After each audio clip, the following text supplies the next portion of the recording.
4 ముఖాలు 4 వైపులకి, పైన ఒక ముఖం. శంకరుడికి ఇప్పుడు సజ్జోజాత అఘోర తత్పురుష వామదేవ ఈశానములను 5 ముఖాలు ఎలా ఉంటాయో అటువంటి 5 ముఖాలతో ఉండేవాడు ఆయన. ఈ 5 ముఖాలతో ఋషుల వంక చూస్తూ అన్నాడు, నేనసుడీ జగంబులకు నిక్కపు కర్తను ఈశ్వరుండను, నేను సమస్త శక్తులకు నిర్మి ప్రవర్తకుడన్, నివర్తనంబేనయనర్తు పుట్టుటయు నీగుటయన్నది నేనిరుంగా, ఎందేన అనశ్వరంబైన ఈశ్వరతత్వము నిద్దమానసుల్. అదేమిటయా బ్రహ్మం ఎవరని అడుగుతారేంటి? నేనే బ్రహ్మము. దీన్ని మీరు లోపలికి తీసుకెళ్ళి ఆలోచించాలి. మనం ఏమంటాం? మా అబ్బాయినండి. ఏది మీ అబ్బాయికి చర్మము కాని, రక్తము కాని, మాంసము కాని, కొవ్వు కాని, అస్థి కాని, శుక్ల కాని, మేధ కాని నువ్వు తయారు చేసింది ఉందా? అందులో ఈశ్వరుడు నిర్మించాడు. అది ఈశ్వరానుగ్రహం. నీకో కొడుకు, ఈశ్వరానుగ్రహం నీకో కూతురు. ఇది నా ఇల్లు అంటాడు. అందులో ఉన్నటువంటిది ఏది నీది? నీరు నీదా? సిమెంటు నీదా? అందులో ఉన్నటువంటి అంటుకోగలిగినటువంటి శక్తి నీదా? ఒక ఇనుము సిమెంటుతో కలిసి ఒక స్లాబ్ అయ్యే శక్తి నీదా? ఏది నీది? ఈశ్వరుడిచ్చాడు. మరి నా డబ్బండి, నీ డబ్బు సంపాదించడానికి నీకు శక్తిని ఎవడిచ్చాడు? ఈశ్వరుడిచ్చాడు. నువ్వు ఉన్నావు భవతి మంగళం, నువ్వు గృహప్రవేశం చేయడానికి ఎవరిచ్చారు? వాడు నీలో ఉండబట్టి నువ్వు శివమై ఉన్నావు. నీదేమిటి? అన్ని నాది నాది అంటావే, అన్ని నేను సృష్టించాను, నేను కొన్నాను, నేను పెట్టానంటావే. ఈ అనే ప్రకృతికి బ్రహ్మ అని పేరు. కాబట్టి ఇప్పుడు దారి తప్పిన బ్రహ్మ ఇది. అన్నీ నే చేస్తున్నానంటోంది. పై బ్రహ్మగారి గురించి అనకండి, లోపల బ్రహ్మగారి గురించి విచారణ చేయండి. మీకోసం వస్తోంది కథ. ఇప్పుడు ఏమైంది? వాళ్ళ ముగ్గురిని పెట్టి మీకు కథ నేర్పుతున్నారు. ఇప్పుడు బ్రహ్మగారు అన్నారు, నేనే ఈ లోకాలన్నింటినీ సృష్టించింది, నేనే నిక్కపు కర్తని, నేనే ఈ సమస్త లోకాలని ప్రవర్తింపచేసిన వాణ్ణి, నేనే వీటిని సంహారం చేసేవాణ్ణి, నేను ఎప్పుడైనా చచ్చిపోయినా? నేను ఎప్పుడు బతికే ఉంటాను. కాబట్టి నాకన్నా బ్రహ్మం ఎవరు? నేనే బ్రహ్మం అన్నాడు. ఎవడికి వాడు ఏమంటాడు? ఇది నాదండి, అది నాదండి, ఇగో ఇదంతా ఈ సైట్లన్నీ నావండి. ఏమయ్యా ఎప్పుడు నీవుగా ఉండిపోతా? ఎందుకు ఉండిపోవండి? వాడంటే తెలివి తక్కువ చచ్చిపోయాడు కానీ నేను చచ్చిపోతానండి, నేను ఇలాగే ఉంటాను, అవన్నీ నావే అంటాడు. ఎవడైనా నేను చచ్చిపోతానండి, అదేంటి ఇవన్నీ నాకు ఉంటాయంటే, నేను వెళ్ళిపోతాను, నేను అశాశ్వతం అండి, ఈ శరీరం ఉంటుందా అంటాడేంటి? అలా అంటే వాడు ఇవన్నీ నావన్నీ అండో మహాజ్ఞానం అయిపోతారు అసలు. కాబట్టి ఇప్పుడు ఇవన్నీ నావే, నాకు చావు ఎక్కడుంది అన్నాడు ఆయన. అంటే చిత్రం ఏంటంటే పక్కనున్న శ్రీ మహావిష్ణువు అన్నారు, పొడి పొడి ఈ జగంబులను పుట్టక చేసి తీయను కాదే ఈశ్వరుడను, యజ్ఞపూరుషుడా సర్వము నిలెడువాడ నేనే, నిబ్బరముగ తత్వమావయము పన్నుగ ఇందరిలోన ఇట్లు పెద్దరికము చూపబోకు, ఇక తప్పులు పల్కకు నీరజోద్భవ. స్థితికారుడని ఉన్నది ఉన్నట్టు నిలబెట్టడం అదొక లక్షణం. ఇప్పుడు ఆయన అన్నారు, అదేమిట్రోయ్ నా అంత వాణ్ణి నేనంటున్నావు? అసలు నువ్వు పుట్టింది నా నాభికమలంలోంచి కదా, నేనంటూ ఉంటే కదా నువ్వంటూ ఓడు పుట్టుకొచ్చావు. కాబట్టి అసలు నీ అస్తిత్వం నా వల్ల ఉంది. 2, యజ్ఞపూరుషుణ్ణి నేను. నువ్వు చెప్పిన 4 ముఖాలతో చెప్పిన వేదంలోంచి యజ్ఞంలో ఎవరిని ఆరాధిస్తారు? నన్ను ఆరాధిస్తారు. కాబట్టి నేను యజ్ఞపురుషుణ్ణి, అన్నీ ఏలేవాణ్ణి నేను. నిబ్బరంగా తత్వం ఆలోచించు. ఇదేమిటి నీ అంతవాణ్ణి నువ్వు అంటున్నావు? నువ్వు కాదు, నేను బ్రహ్మం అన్నారు ఆయన. ఇద్దరికీ ఈ విషయంలో జగడం వచ్చింది. నిజంగా వాళ్ళకి కాదు జగడం, అన్నీ నేనే సృష్టించాను, ఇవన్నీ నా వల్లే ఉన్నాయి. ఇదొక చిత్రం. ఆ లోకం ఎలా ఉంటుందంటే, నేను ఒకసారి ఒకరింటికి వెళ్ళి చాలా ఆశ్చర్యపోయాను. ఆ ఇంట్లో భర్త గారు బాత్రూమ్ దగ్గర కూర్చుని ఉన్నాడు. నేను వెళ్ళేటప్పటికి, రండి అన్నయ్య గారు, రెండు రెండు రెండు రెండు అంది ఆవిడ. అంటే వెళ్ళి, అమ్మ ఏడి మా స్నేహితుడు ఏడి అమ్మ అంటే, ఆయన్ని పొద్దున్నుంచి బాత్రూమ్ దగ్గర కూర్చోబెట్టామండి అంది. ఏమమ్మా ఏమైంది, ఎందుకు బాత్రూమ్ దగ్గర అన్నాను. నాకు మీకు తెలుసు కదా అన్నయ్య గారు, నాకు ఇంటీరియర్ డెకరేషన్ అన్నా, ఇల్లు మెయింటెనెన్స్ అన్నా ప్రాణం అండి. ఆయనకి పొద్దుటి నుంచి వాంతులు, గబుక్కుని ఇక్కడ పడుకున్నారనుకోండి, వాంతి ఆపుకోలేకపోతే ఇల్లు పాడైపోతున్నాను, ఆ బాత్రూమ్ దగ్గరే కూర్చోబెట్టాను తగ్గే వరకు. సో ఏమైంది, కట్టినవాడు ఎవడో వాడికన్నా దిక్కుమాలిన మెయింటెనెన్స్ ఎక్కువైపోయింది. కాబట్టి ఇదంతా నేను నిర్వహిస్తున్నాను, ఇదంతా నాది అని అదొక వెర్రి. కాబట్టి వాడు అయ్యయ్యో సమయం అంతా అయిపోతోంది, నేను భగవన్నామని చెప్పట్లేదు, నేను కథ విన్నది లేదు, నేను పూజ చేసింది లేదు, నేను గుడికి వెళ్ళింది లేదు, నేను ప్రదక్షిణం చేయలేదని ఏడవడు. వాడి ఏడుపంతా దేనికంటే 5 ఏళ్ళో 6 ఏళ్ళో అయిపోయిన ఇల్లుకి ఎక్కడో పెచ్చు విరిగిందని ఏడుస్తుంటాడు. లేకపోతే రోడ్డు కొంచెం ఎత్తు అయిందని ఇప్పుడు ఈ ఇంటిని ఇంకొంచెం ఎత్తి ఎలా చేసేయడం అని ఏదో ఈ ఇంటి గురించి ఆలోచిస్తూ ఉంటాడు. లేకపోతే చెట్లు ఇంట్లో ఉంటే ఆకులు రాలవండి. ఇలా కూర్చుని కాసేపు విష్ణు సహస్రం చదవడు. కానీ నేను ఇవన్నీ చూసినవి చెప్తున్నాను మహాప్రభో, నేనేం అబద్ధాలు చెప్పట్లేదు. ఓ ఇనప ఓచ్ ఒకటి చేయించుకుని దానికి ఇలా ఓ పైన పట్టుకోవడానికి ఒక హ్యాండిల్ లాంటి చేయించుకుని ఒక ఆయన అదే పనిగా కుక్క తిరిగినట్టు తిరుగుతుండేవాడు ఇంటి చుట్టూ. ఎందుకండి అంటే అలా ఇంటి చుట్టూ తిరిగి రావడం. మళ్ళీ ఆయనకు అనుమానం, మందార చెట్టు దగ్గర ఆకులు రాలేయేమో అని. మళ్ళీ వెళ్ళి ఆకు రాలింది అనుకోండి, వెంటనే దాన్ని పొడవడం. అంటే ఇటు వంగి తీలేడు, ఒళ్ళు ఓపిక అయిపోయింది. అందులో దాన్ని పొడిస్తే అది దానికి గుచ్చుకుంటుంది. దాన్ని అలా ఎత్తి మళ్ళీ నడుస్తుంటాడు. మళ్ళీ ఇలా దాన్ని పైకెత్తి ఆకులు వెనక్కి లాగుతాడు, మళ్ళీ వెళ్తుంటాడు. ఇలా ఎప్పటి వరకు తిరుగుతాడు? సాయంకాలం వరకు తిరుగుతాడు. లోకం ఎంత చిత్రంగా ఉంటుందో తెలుసా అండి. మనకు పురాణంలో కథ చెప్తే మనం ముక్కును వేలేసుకుంటాం. నేను ఒక చోట ఉండేవాడిని. నేనున్న చోటుకి ఎదురున ఓ ఇల్లు ఉండేది. ఆ ఇంట్లో పెద్ద చెట్టు ఉండేది. ఆ చెట్టు నీడనిచ్చేది. ఆ నీడ కింద ఒకసారి ఒక ఆయన కారు పెట్టారు. మా దొరగారికి తెలిసి ఈ విషయం. కారు పెడితే ఆయన అన్నాడు, ఇది మా ఇంట్లో చెట్టు నీడ, మీ కారు పెట్టడానికి వీల్లేదు, మీకోసం వచ్చిన వాళ్ళ కారు తీసేయమని. అయ్య బాబాయ్, నేను తెల్లబోయాను. వాళ్ళ ఇంట్లో చెట్టు నీడలో ఎవరి కోసం వచ్చిన కారు పెట్టకూడదన్నాడు ఆయన. అంటే పోయి ఏమన్నా జగడ ఉందా అంటే ఏం లేదు. అంటే నాది నాది నాది అన్న భావన అలా ఉంటుంది. ఎండలో నించున్న ఆ చెట్టుకు లేదు ఈ భావన, ఈ నీడ నాదని. అది ఎవరైనా నించుంటారని ఇచ్చింది. ఆ నీడ మీద యాజమాన్యం వహిస్తాడు ఒక్కొక్కడు. ఎంత విచిత్రంగా ఉంటుందో చూడండి లోకం. అందుకొచ్చేయండి పురాణాలు. అక్కడ జరిగిందనకండి, వాళ్ళని చూసినా కూడా ఎందుకు, వాళ్ళందరూ పరబ్రహ్మాలు. వాళ్ళకి కాదు అజ్ఞానం, ఇక్కడుంది అజ్ఞానం. కాబట్టి ఇప్పుడు ఆయన చూసి, నేనురా బ్రహ్మాన్ని, నువ్వు బ్రహ్మ అంటా ఏమిట్రా, పెద్దల ముందులా మాట్లాడకూడదు అన్నారు. అంటే సృష్టికి స్థితికి వచ్చింది దెబ్బలాట. వీళ్ళిద్దరూ ఇలా దెబ్బలాడుకుంటుంటే మధ్యలో ఎవరో చెప్పేవాళ్ళు ఉండాలి కదండి. ఇప్పుడు మీ ఇద్దరు చేస్తున్నది అమాయకత్వం రా, వేరొకడు ఉన్నాడు రా, అసలు రక్షించేవాడన్నవాడు ఉండాలి. రూపాయి కనపడేటప్పటికి పరిస్థితి మారిపోతుందండి. రామకృష్ణ పరమహంస ఎంత అందమైన మాట చెప్పేవారంటే, రాజావారి పట్టపుటేనుగు వెళ్ళిపోతోందిట. వెళ్ళిపోతుంటే ఒక కప్ప, ఓ దిక్కుమాల కప్ప ఆ కిందున్న కన్నంలోంచి బయటికి వచ్చేస్తున్న ఏనుగు అడ్డంగా నిలబడి ఇలా కాలెత్తి, ఇంతోటి కప్ప కాలు ఎంత ఉంటుందండి, ఇంత ఉంటుంది, కాలెత్తి ఏరుక్కి చూపించి, ఇటు వస్తామే పో పక్కకి అందుకే. అంటే వాళ్ళు తెల్లబోయి, ఈ కప్ప ఏమిటి, ఏనుగు వంక చూడడం ఏమిటి, ఏనుగుని దెబ్బలాడడం ఏమిటని పరమహంసని అడిగారు. కప్ప ఏనుగుని దెబ్బలాడుతోంది ఏమిటండి నేను అంటే, ఆయన అన్నారు, చిల్లు జేబున్నవాడు ఒకడు ఇలా వెళ్ళిపోతున్నప్పుడు పావలా కాసు జారి దాని గూట్లో పడింది. ఆ పావలా దొరికినప్పటి నుంచి కప్పకింత అహంకారం వచ్చింది, అది ఏనుగు మీద కాలెత్తి. లోకం అలా ఉంటుంది. ఎంత గొప్ప వచ్చిందో చూడండి. పరమహంస మాటలు మీరు వింటే అండి, రామకృష్ణ పరమహంస జీవితం చాలా ఆశ్చర్యంగా ఉంటుంది.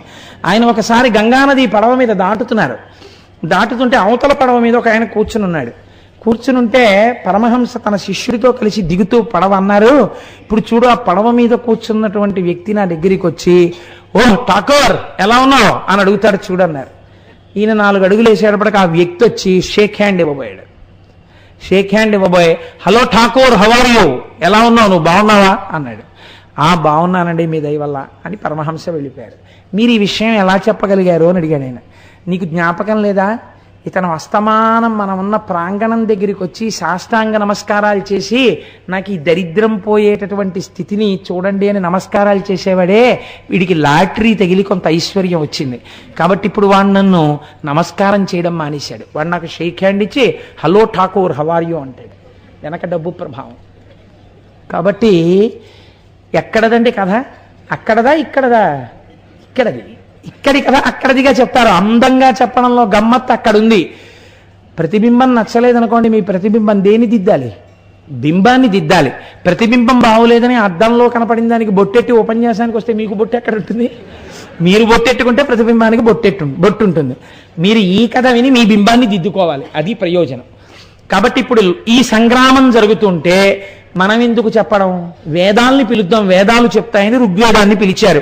ఓ ఋగ్వేదమా, ఎవరు పరబ్రహ్మము చెప్పు. శృతి ప్రమాణం కదా మనకి. అంటే ఋగ్వేదం అంది యదంతస్థాని భూతాని యతః సర్వం ప్రవర్తతే యదాహో పరమం తత్వం సరుద్రస్త్వేక ఏవహి అంది. ఈ సమస్తమునకు సృష్టికర్త ఏ మహానుభావుడు సృష్టి చెయ్యాలని సంకల్పం చేసినప్పుడు మొట్టమొదట నారాయణుడు జన్మించాడో, ఎవడు చిట్ట చివర ఈ లోకాల్ని తనలోకి తీసుకుంటున్నాడో ఆ పరమశివుడు పరబ్రహ్మము అంది. నీకు తెలియదు అవతల బాగున్నారు. యజుర్వేదాన్ని పిలిచారు. పిలిచి యజుర్వేదాన్ని అడిగారు, నువ్వు చెప్పు అన్నారు. యో యజ్ఞైరఖిలైరీశో యోగేన చ సమిజ్యతే ఏన ప్రమాణం ఖలునః స ఏకః సర్వదృక్శివ. అసలు నిజంగా యజ్ఞం లోపల కదా జరగాలి. ఇక్కడ జరిగేటటువంటి యజ్ఞంలో దేవతాశక్తులనేటటువంటివి ఆ భగవత్ సంబంధమైనవి. ఆసురీ శక్తులు కామక్రోధ లోభ మదమోహ మాత్సర్యములు.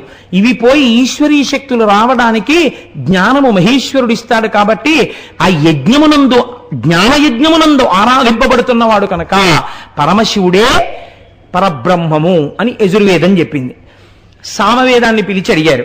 సామవేదం అంది, ఏనేదం భ్రామ్యతే విశ్వం యోగిభిర్యో విచింత్యతే యద్భాసాభసతే విశ్వం స ఏకస్త్రయంబకః పరః అంది. మూడు కన్నులున్నవాడెవరున్నాడో, ఎవడు ఈ లోకాన్నంతటినీ తిప్పుతున్నాడో, ఈ తిప్పుతున్నవాణ్ణి ఏ యోగులు ఉపాసన చేస్తున్నారో, ఏ యోగులకి ఉపాసన చేత జ్ఞానమునందు తెలియబడుతున్నాడో, ఎవడు అలా తనలో తాను రమిస్తుంటాడో అటువంటి శివుడు పరబ్రహ్మము అని యజుర్వేదం సామవేదం చెప్పింది. అధర్వణ వేదాన్ని పిలిచారు. అధర్వణ వేదం అంది, యం ప్రపశ్యంతి దేవేశం భక్త్యనుగ్రహిణా జనాః తమాహురేకం కైవల్యం శంకరం దుఃఖతత్పరం. ఏ మహానుభావుణ్ణి భక్తులందరూ సంసార సముద్రమును దాటి దుఃఖమును పోగొట్టుకునే ఆనందాన్ని తెలుసుకోవడానికి ఉపాసన చేస్తున్నారో అటువంటి పరమశివుడు పరబ్రహ్మము అని చెప్పింది. అంటే మనం కాదురా సృష్టి చేసింది, మనం కాదురా నిలబెట్టింది, వేరొకడున్నాడు అని తెలుసుకోమని శాస్త్ర ప్రమాణం. 4 వేదాలు ఇదే చెప్తున్నాయి. ఈ జ్ఞానాన్ని పొందమని వేదాలన్నీ చెప్తున్నాయి. వాళ్ళకి ఈ మాట నచ్చలేదు. ఇప్పుడు ప్రణవాన్ని పిలిచారు, ఓంకారాన్ని.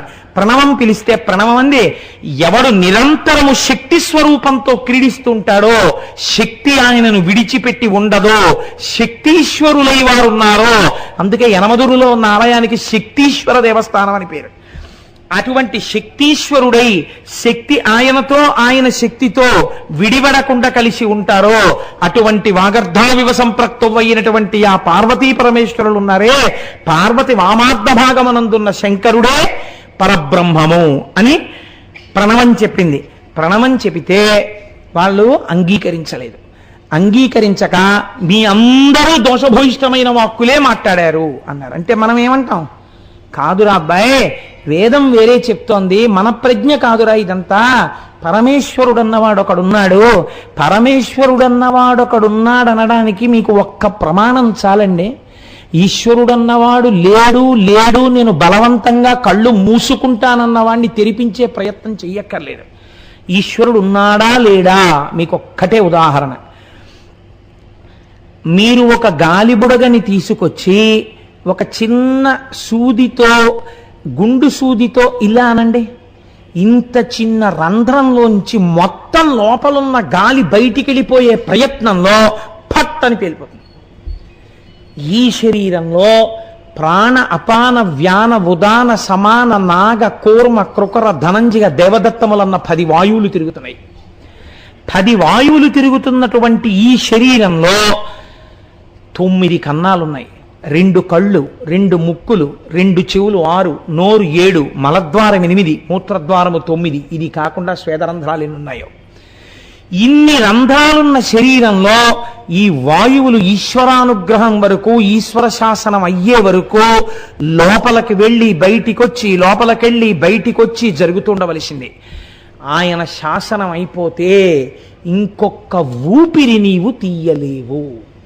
ఆక్సిజన్నే పట్టుకొచ్చి పెట్టినా వాడు ఉండడు, వెళ్ళిపోయాడు.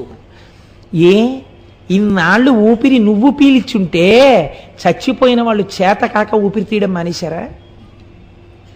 ఊపిరి ఆపగలిగిన శక్తి ఒకటి ఉన్నది, అది నువ్వు నిద్రపోయినప్పుడు కూడా ఊపిరి తీయించుచున్నది. ఆ ఊపిరి తీస్తున్నది ఎవడో నువ్వు ఆలోచించు, వాడు ఈశ్వరుడు. కాబట్టి ఏమిటి మాట్లాడతావు? ఏమిటి సృష్టి, ఏమిటి స్థితి, ఏమిటి? పరబ్రహ్మం ఒకటి ఉంది. ఇది వేదాలు చెప్తున్నది. దాన్ని ఉపాసన చెయ్యి, నా అంత వాణ్ణి నేనని ఇలా అనకు. ఈ మాటలు రుచించకపోతే ఇప్పుడు వాణ్ణి ఏమి చెయ్యవలసి ఉంటుంది? దండించవలసి ఉంటుంది. ఈశ్వరుడు కృతజ్ఞుడై ప్రవర్తిస్తున్నాడు కనుక 1 జన్మ యందు, 2 జన్మల యందు, 10 జన్మల యందు, 100 జన్మల యందు, 1000 జన్మల యందు చూస్తాడు. ఎప్పటికీ బుద్ధి మారకపోతే, ఎప్పటికీ నా అంతవాణ్ణి నేనంటే, ఈశ్వరుడు ఒక మార్గంలో వాడికి బుద్ధి చెప్పవలసిన అవసరం ఏర్పడుతుంది. కాబట్టి ఇప్పుడు ఈశ్వరుడు ఏం చేశాడు అంటే, అంతటా నిండి నిబిడీకృతమైపోయినది కదండి పరబ్రహ్మం అంటే. అది మాంసనేత్రం మనకు కనపడదు. మాంసనేత్రం ఈ జగడం ఆడుకుంటూ నా అంతవాణ్ణి నేను, నా అంతవాణ్ణి నేను అంటున్న వాళ్ళు ఎవరున్నారో వాళ్ళ కన్ను ముందు ధమ్మని చూసేటట్టుగా రావాలి. రావాలంటే ఎలా రావాలి? ముందు జ్యోతి రూపంలో దిగిపోవాలి కిందకి. ఎప్పుడైతే ఒక జ్యోతి రూపం కిందకి దిగిందో కన్ను వెంటనే జ్యోతి స్వరూపం వంక చూస్తుంది. ఇప్పుడు అంతా ఇలా ఉందండి, చీకటిగా లైట్లు వెలుగుతున్నాయండి. గబాల్న అక్కడ ఓపెన్ గ్రౌండ్ లో ఒక పెద్ద వెలుతురు రాసి దిగింది అనుకోండి, మీ అందరూ ఎటు తిరిగిపోతారు? ఇడు అంత వెలుతురని గబాలను తిరుగుతారు. అలా ముందు ఒక పెద్ద జ్యోతి స్తంభం దిగింది. ఈ జ్యోతి స్తంభంలోంచి ఇప్పుడు చూడండి ఎలా విడుతోందో పరబ్రహ్మం అంటే. అంతటా నిండినది జ్యోతిగా మారింది. జ్యోతి సాకారమైనది. సాకారమును చూసినప్పుడు వీళ్ళిద్దరిలో శ్రీ మహావిష్ణువు ఊరుకున్నారు. ఆయన ఏమనలేదు. నారాయణి నారాయణ కదండి, వెంటనే తెలుసుకుని ఆగింది అది. చతుర్ముఖ బ్రహ్మగారు రజోగుణ ప్రవృత్తి ఉన్నవాడు, అందుకే ఎరుపు రంగుతో సంకేతిస్తారు ఆయన. ఆయన అన్నారు, ఎవడురా నువ్వు ఇలా కనపడితే నేను భయపడిపోతాననుకున్నావా? నువ్వు నా 2 కనుబొమల మధ్యలోంచి పుట్టిన రుద్రుడవు, నన్ను స్తోత్రం చెయ్యి, నిన్ను ఊరుకుంటానన్నాడు. అంటే ఒకనాడు ఏ స్థితికి వెళ్ళిపోతారంటే, ఈశ్వరుడు ఎవరండి? వాడేవాడు మమ్మల్ని ఏం చేస్తాడు? ఇదిగో మేము వెడుతున్నాం, చెప్పులెట్టి కొడతాం భగవంతుడి మూర్తిని, మమ్మల్ని ఏమైనా చేయమనండి. నేను ఇది ఉట్టినే అన్నాను అనుకుంటున్నారా? అలా చేసిన వారెవరో, భగవంతుడు లేడని బోర్డులు కట్టిన వారెవరో, అవి ఎక్కడున్నాయో నేను ఉపన్యాసంలో చెప్పడం ఎందుకో, నాతో మొన్న కంచి వచ్చిన వాళ్ళకి చూపించాను. ఉంటారు అటువంటి ధూర్తులు కూడా లోకంలో. కాబట్టి ఏమైంది? వాళ్ళు తర్వాత దాని స్థితిని అనుభవించి బాధపడ్డారు. ఉత్తర క్షణం వచ్చేయకపోవచ్చు దాని ఫలితం, కానీ వచ్చినప్పుడు బెంగ పెట్టుకుని కుమిలిపోతావు. కాబట్టి ఇప్పుడు ఏమైంది? ఈ మాటలు ఎప్పుడైతే విన్నాడో వీడికి ఇంకా బుద్ధి రాలేదు. కాబట్టి ఇప్పుడు దండించాలి. దండించడానికి ఇప్పుడు అది రూపాన్ని మార్చింది, ఘోర రూపాన్ని పొందింది. ఈ క్రమాన్ని చాలా గొప్పగా చూపించారండి మనకి. ఇది కాలభైరవ తత్వము అన్నారు. ఇది నిర్గుణంలో మొదలవుతుంది, అంతటా ఉన్నది మీకు కనపడదు, నిర్గుణంగా ఉంటుంది. అది గుణాన్ని పొందుతుంది, జ్యోతి అయింది, అక్కడతో ఆగలేదు. అది సాకారమైంది, అక్కడతో ఆగలేదు. దాన్ని ధిక్కరిస్తే ఇప్పుడు ఆ బ్రహ్మం ఏమైంది? ఆ బ్రహ్మాన్ని మీరు జాగ్రత్తగా అర్థం చేసుకుంటే, పార్వతీదేవి చెప్పింది, నువ్వే నాకు తాతవి, నువ్వే నాకు మామవి, నువ్వే నాకు కొడుకువి, ఇన్ని రూపాలు నువ్వు ఉంటావు, ఇన్ని రకాలుగా నీతో నాకు అనుబంధం ఉందండి. ఎందుకని బ్రహ్మము కాబట్టి అది అన్ని అనుబంధాలను పొందుతుంది. నువ్వు ధిక్కరించి ఏదో మాట్లాడితే దాని గురించి. కాబట్టి ఇప్పుడు ఏమైంది అంటే, అది ఒక ఘోర రూపాన్ని పొందింది. దీన్నే చాలా అద్భుతమైన ప్రక్రియలో మనకి చూపిస్తారు. ఓం నమో భగవతే సదాశివాయ సకలతత్వ విదూరాయ సకల లోకైక కర్త్రే సకల లోకైక హర్త్రే సకల లోకైక సంహర్త్రే సకల లోకైక వరప్రదాయ సకల దురితార్తి భంజనాయ సకల జగదభయంకరాయ శశాంక శేఖరాయ శాశ్వత నిజావాసాయ నిరావాసాయ నిరామయాయ నిష్కలంకాయ నిష్ప్రపంచాయ నిర్ద్వంద్వాయ నిస్సంగాయ నిర్మమాయ నిర్మలాయ నిర్గుణాయ నిరుపమ విభవాయ నిత్య శుద్ధ బుద్ధ పరిపూర్ణ సచ్చిదానందద్వైత పరమ ప్రకాశాయ తేజో రూపాయ తేజోధిపతయే జయ జయ జయ రుద్ర మహారుద్ర వీరభద్రావతార కాలభైరవ కల్పాంత భైరవ కపాలమాలాధర ఖట్వాంగ ఖడ్గ చర్మ పరశు పాశంకుశ ఢమరుక మృగశూల చాప బాణ గదాశక్తి బిందివాల తోమర ముసల ముసుండి ముద్గర ప్రాస పరిఘ పట్టిస శతఘ్ని చక్రాబ్జాయుధ భీషణకర సహస్రదంష్ట్ర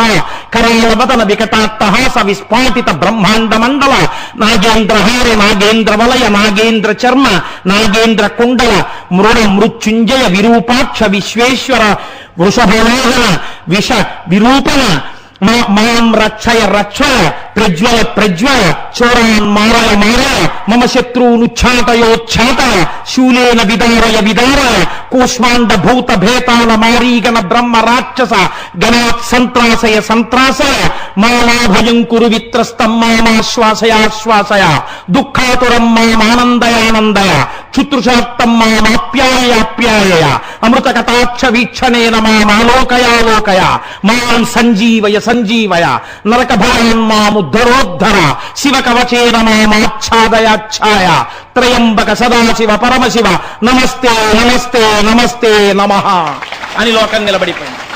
ఇప్పుడు ఏమైంది? నిర్గుణమైనటువంటి వాడెవడున్నాడో వాడు ఒక్కసారి అటువంటి రూపంతో సహస్రకంష్ట్ర వికటాత్త సవిస్ఫాటిత బ్రహ్మాండ మండల నాగేంద్ర రణాగేంద్ర వలయ నాగేంద్ర చర్మధార మృడ మృత్యుంజయ అటువంటి రూపాన్ని పొందాడు. పొంది ఏమి నీ ఆజ్ఞ అని మొదటి రూపాన్ని అడిగాడు. అహంకారంతో మాట్లాడుతున్నాడు. జ్యోతిస్వరూపంలో ఆవిర్భవించిన మూర్తిని 5వ తలతో ధిక్కరించాడు.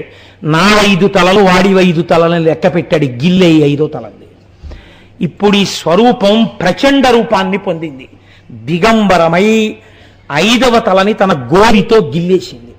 అలా గిల్లేసిన రూపం ఏదో అది కాలభైరవ స్వరూపం. ఇప్పుడు గిల్లేస్తే 4 తలకాయలు పట్టుకెళ్ళి అమ్మవారి చేతుల కింద పెట్టేశారు బ్రహ్మగారు. పెట్టేసి ఈశ్వరా పొరపాటున నేను అలా మాట్లాడాను, ఎవరు బ్రహ్మమో నాకు ఇప్పుడు అర్థమైంది. ఈశ్వరా నేను చేసినటువంటి పొరపాటు మన్నించి ఉదారుడవై నన్ను కాపాడు అని అడిగితే శంకరుడు అన్నాడు, నీవు కాలము వలె ప్రకాశించుచున్నావు. కాలం ఎలా వెళ్ళిపోతూ ఉంటుందో అలా ఉంది నీ నడక. నీ నడకలో బ్రహ్మగారి 5వ తల తెగిపోయింది. కాబట్టి నిన్ను ఇవ్వాల్టి నుంచి కాలభైరవ అని పిలుస్తారు. నువ్వు ఎంత గొప్పవాడివైనా చతుర్ముఖ బ్రహ్మగారి 5వ తల తెంపేశావు కాబట్టి నీకు బ్రహ్మహత్యా పాతకం అంటుకుంది. ఈ 5వ తలకాయ పుర్రె చేతిలో పట్టుకుని 12 సంవత్సరములు భిక్షాటన చేసి తిన కపాలంలో. అందువల్ల నీకు బ్రహ్మహత్యా పాతకం పోతుంది. పుట్టేటప్పుడే నీ స్వరూపాన్ని చూసేటప్పటికే లోకమంతా గజగజలాడిపోయింది కాబట్టి నిన్ను భైరవ శబ్దంతో పిలుస్తారు. ఎవడు ఈశ్వరుణ్ణి ధిక్కరించి ఇక్కడ బ్రతుకుతాడో వాడికి ప్రాణోత్క్రమణం అవగానే నువ్వే కనపడవు. దీన్ని భైరవ యాతన అంటారు. హడిలిపోతాడు జీవుడప్పుడు. తనవాడు తనవాళ్ళన్న వాళ్ళని నమ్మి ధిక్కరించాడు కదా, అప్పుడు నువ్వు కనబడదు కానివి. దాన్ని భైరవ యాతన అని పిలుస్తారు. కానీ పాప మర్దనం చేస్తావు. ఎవరు నీ గురించి వింటారో, శివాలయానికి వచ్చినప్పుడు ఎవరు కాలభైరవుడి ముందు శిరస్సు ఉంచి నమస్కరిస్తారో వాళ్ళు నన్ను చేరకుండా అడ్డొచ్చిన పాపాన్ని నువ్వు తీసేయి.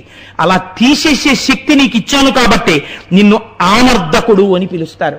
ఇక నుంచి నా దేవాలయాలలో నువ్వే సాధారణంగా క్షేత్రపాలకుడవై ఉంటావు. భక్తుల యొక్క పాపాల్ని నువ్వు తినేసేయి. తీసిన వాటిని నువ్వు పాపాలని తినేసి వాళ్ళని రక్షిస్తావు కాబట్టి నీకు పాపభక్షకుడు అని పేరిస్తున్నాను. ఇహలోకమునందు ఇప్పటి వరకు మేం చేసి ఈశ్వరుడి పట్ల మేం చేసినటువంటి దూషణల ఫలితం ఎలా పోతుందని బెంగ పెట్టుకున్న వాళ్ళ కోసం భైరవ యాతన ఇక్కడే తేలికగా అనుభవింపచేస్తాడు. అందుకే హరిద్వార్ ఋషికేశ్ వెళ్ళిన వాళ్ళు మానసాదేవి దేవాలయానికి వెడితే బయటికి వచ్చేటప్పుడు ఒక్కసారి ఒంగోంటని ఓ బెత్తం పెట్టి కొడతారు వీపు మీద. భైరవ యాతన అని అది ఠాప్ అంటుంది ఆ కర్ర. దూరం నుంచే చూసి బాబోయ్ దెబ్బ నొప్పెడుతుందేమో నొప్పెడుతుందేమో నొప్పెడుతుందేమో అని ఆఖరికి వెళ్ళి ఆ దెబ్బ కొట్టించుకోవడానికి 5 రూపాయలు కట్టాలి తెలుసా అండి. 5 రూపాయలు ఇస్తేనే కొడతారు, లేకపోతే కొట్టరు. పురుషార్థం. 5 రూపాయలు ఇచ్చి ఒంగుంటే కొడతారు కర్ర పెట్టి. కొడితే అదేమంత పెద్ద దెబ్బ తగలదు కానీ టాప్ అంటుంది. చప్పుడికి మనం తర్వాత బాబోయ్ ఏనా అయిపోయిందా అని ఇలా ఇలా అంటాం, ఏమీ అవదు. కానీ అక్కడతో పాపాలు పోతాయి. కాబట్టి పాపాలని తినేస్తావు కాబట్టి నిన్ను ఆవర్ధకుడు అని పిలుస్తారు, పాపభక్షణుడు అని పిలుస్తారు. నిన్ను కాశీ క్షేత్రానికి అధిపతిగా ఉంచుతున్నాను. నీ అనుగ్రహం ఉన్నవాళ్లే కాశీ క్షేత్ర ప్రవేశం చేస్తారు. అందుకే మనకి ఆ క్షేత్ర ప్రవేశం ఇచ్చిన క్షేత్రపాలకుడు కనుక, అయ్యా నాకు లోపలికి ప్రవేశింపచేసిన పాపాన్ని దగ్ధం చేశావయ్యా కాలభైరవ అని మహానుభావుడికి ఇక్కడికి రాగానే కాలభైరవ పూజ అని కాశీ నుంచి రాగానే కృతజ్ఞతాభావనతో చేసి, ఇన్నాళ్ళు చేసిన తప్పులు ఎలాగో చేశానో ఒక మంచి పని చేస్తానని అన్న సంతర్పణ చేస్తాడు. అందుకే కాశీ సంతర్పణ చేస్తున్నారండి, కాశీ సంతర్పణ చేస్తున్నారండి అంటారు. కాశీ సంతర్పణకి పిలిస్తే తప్పకుండా వెళ్ళి ఆ కాశీ సంతర్పణలో ప్రసాదం తీసుకుని వస్తారు. మనం తిన్నాంగా మూర్తి గారు. కాబట్టి అటువంటి కాశీ సంతర్పణ నీ పేరు మీద చెయ్యబడుతూ ఉంటుంది అని ఆనాడు పరమేశ్వరుడు కాలభైరవుడికి ఇన్ని వరములను గుప్పించాడు. ఆ మూర్తియే ఇప్పటికీ మనకి ప్రతి దేవాలయంలో, ప్రతి శివాలయంలో ఆయన ఈశ్వరాజ్ఞని ఔదల దాల్చి వచ్చిన వాడు కనుక మహానుభావుడు కాలభైరవ స్వరూపంతో ఉంటాడు. భక్తుల పాలిట కొంగు బంగారం. ఎవడు ఈశ్వర ధిక్కారం చేస్తాడో వాడి పాలిట భైరవ దర్శనంగా కనపడతాడు, భయంకరంగా కనపడతాడు. మీరు చూడండి, ఎంత గొప్పవాడైనా కావచ్చు, అలా వెళ్ళిపోతున్నప్పుడు కుక్క పెద్దగా అరుస్తూ వచ్చి నోరు తెరిచి ఇలా పళ్ళు చూపించింది అనుకోండి, హడిలిపోతాడు. ఇదేంటో కుక్క కరిచేస్తుందో ఏమిటో అని చెప్పేసి. అసలు కుక్క పరిగెత్తుకొచ్చి ఇలా నోరు విప్పేటప్పటికే భయం. మార్నింగ్ వాక్ వెళ్ళే వాళ్ళు అందరూ హ్యాండ్ స్టిక్స్ ఎందుకు పట్టుకెళ్తారనుకుంటున్నారు? కుక్కల భయానికే. కాబట్టి అందుకే మనం స్వరూపమునందు అది రెండు చేస్తుంది. యజమానిని రక్షిస్తుంది, యజమానికి అప్రీతి చేసేవాడిని కరుస్తుంది. అలాగే శివుడి పట్ల మక్కువతో ఉన్నవాడైతే శివుడు ఏమంటాడు? మీరు ఆ ఇంటికి వెళ్ళారనుకోండి, కుక్క వస్తుంది అనుకోండి, చీనోర్మై కోటేశ్వరరావు వస్తాను, దాన్ని అలా పైన తీసుకెళ్ళి కట్టండి అంటాడు. కోటేశ్వరారే అరవకూడదు అంటాడు. అంటే దానికి ఏమర్థం అవుతుందోనండి, మీరు చాలా ఇళ్లలో చూడండి, యజమాని వచ్చి గబగబా మిమ్మల్ని పిలిచి మీకు నమస్కారం చేసి రండి రండి రండి రండి అయ్యా మీరు ఇవాళ మా ఇంటికి వచ్చారని లోపలికి తీసుకెడుతున్నారు అనుకోండి, కుక్క వెంటనే తోకూపేస్తూ నడుము ఊగిపోయేటట్టుగా తోకూపేసి మీ దగ్గరికి వచ్చేస్తుంది.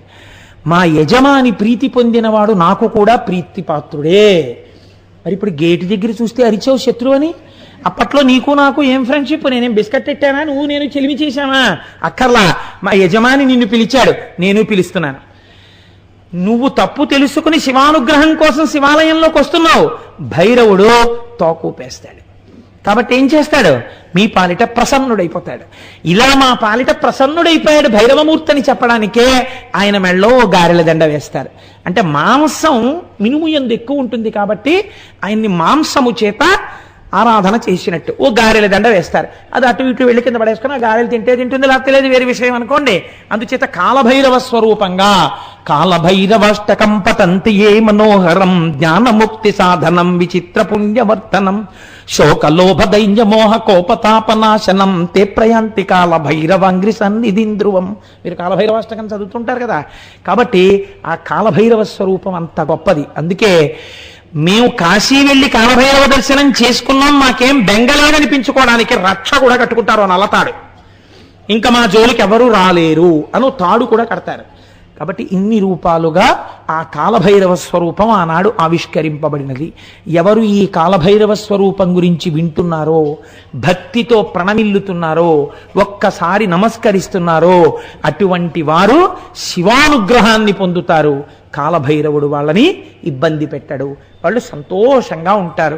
నేను మిమ్మల్ని ఇవాళ కొంచెం తొందరగా వదిలిపెట్టేస్తాను అని మాట ఇచ్చాను కాబట్టి అన్న మాట ప్రకారం వెనక నేను ఒక గొప్ప ఘట్టాన్ని తీసుకోవలసి ఉన్నప్పటికీ నేను మిమ్మల్ని విడిచిపెట్టేస్తున్నాను. కాబట్టి మీరందరూ చక్కగా సింధూరపూరిత పరిశోభిత గండ యుగ్మం అయా వీళ్ళందరూ వచ్చినప్పుడు ఎక్కువ ఇబ్బంది లేకుండా గబగబా వెళ్ళిపోవడానికి ఏర్పాట్లు చేసేయండి. ముందు జాగ్రత్త కలిగినటువంటి వాళ్ళు అప్పుడే మెట్ల మీద కూర్చుని ఉన్నారు. కాబట్టి నేనమ్మా మిమ్మల్ని ఇబ్బంది పెట్టడానికి ఎప్పుడూ నేను చెప్పను, జ్ఞాపకం పెట్టుకోండి. మిమ్మల్ని ఏదో చెప్పి ఇలా ఇబ్బంది పెట్టేయడం నా ఉద్దేశ్యం కాదు. ఇవాళ చవితి తిథి, మాఘమాసం. ఒక్కసారి గణపతి దర్శనం మీ అందరూ చేసుకుని వెడితే మీకు అభ్యున్నతి కలగాలి అని నేను చెప్పాను తప్ప మిమ్మల్ని ఇబ్బంది పెట్టడం ఎంత మాత్రమూ నా ఉద్దేశ్యం కాదు.